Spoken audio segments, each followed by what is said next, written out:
Cold, wet, wintry conditions can sap the strength and stamina right out of your retriever.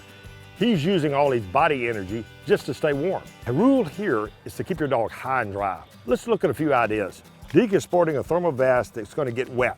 Underneath that, his body heat is going to be captured and keep the dog much, much warmer than if he was just out in the wide open. A second thing we want to use is a water stand or a platform to keep the dog out of the water. Your dog is using 3 times the energy if he's standing in the water than if you got him out of the water. Another trick is to use a thermal insulated dog hide. If you got a dog hide, it keeps the dog out of the wind, out of the snow, out of the rain, and conserves heat. It's going to trap the heat inside and your dog is going to stay much warmer. Here are a few other things to consider.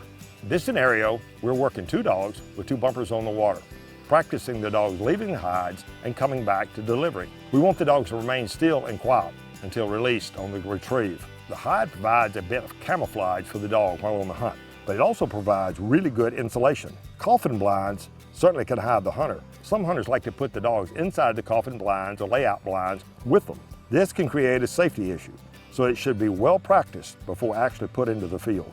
The main rule is keep a wet dog out of the water as much as possible. The biggest challenge is keeping the unsteady dog quiet. Working in cold, icy conditions is dangerous. Slipping and straining can pull muscles and damage joints. Here, precautions are in order. Thin ice on top of the water will stop a dog's progress, and they can't get on top of it. This requires chopping on the dog's part. Pre-hunt acclimation for the dog working on ice is in order. Discourage athletic water entries. Guard against slipping and sliding, and even breakthroughs. Hunting in icing conditions, even if you've got an open duck hole, still takes precautions. It's something to consider every time you send that dog for a retrieve. Duck Dog with Mike Stewart is presented by Purina Pro Plan, nutrition that performs.